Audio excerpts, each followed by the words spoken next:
Welcome to the AI Research Roundup. I'm Alex. Today we're looking at a paper from the Hugging Face Trending List, published on August 25, 2025, about 7 days ago.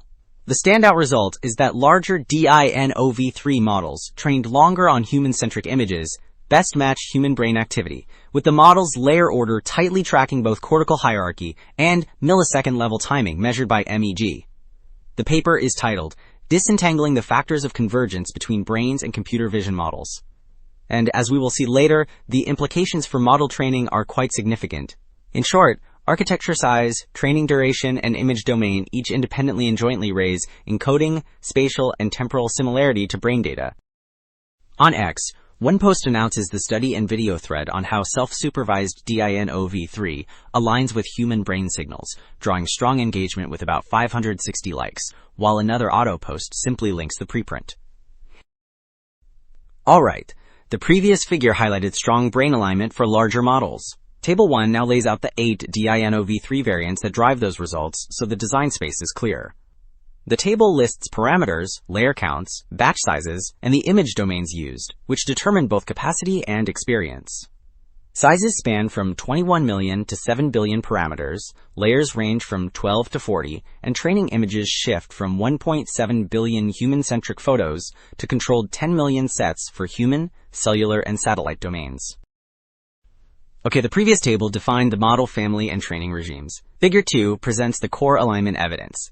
Panel A maps, where cortical voxels are linearly predicted by the model, which concentrates along the visual pathway and extends into frontal areas. Panel B shows the MEG time course, where similarity rises around 70 milliseconds, peaks shortly after, and stays above chance for seconds.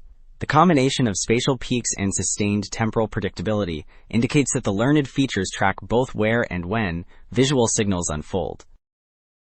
Alright. The previous figure traced when alignment emerges over time. Figure 3 shows how the model's layer hierarchy mirrors the brain's layout and timing, because early layers match early visual areas and milliseconds, while late layers align with higher cortex and later responses. Panel A maps best encoding layers on the cortex. Panel B plots MEG similarity over time. Panels C and D rank layers within regions and time windows. Panels E and F report strong correlations with cortical distance and MEG latency. Well, Figure 3 ties the model's layer order to where and when signals appear in the brain. Panel A colors cortical regions by the best encoding layer, which progresses from early visual cortex to frontal areas. Panel B shows MEG alignment rising around 70 milliseconds and unfolding across seconds. Panel C and D stack layer ranks across regions and time windows, revealing consistent early to late ordering. Panels E and F report strong correlations with cortical distance and MEG latency. Alright, the previous figure tied layer order to brain layout and timing. Figure 5 shows when different brain signals emerge during training, which reveals a clear early to late progression. Panels A and B plot normalized encoding, rising with training steps, and half-time marks arrive sooner for early visual cortex and earlier MEG windows. Panels C and D map those half-times on cortex and across time. Panels E and F quantify the trend, showing strong correlations with distance from V1 and with time window latency. Wrapping up, 2 takeaways stand out.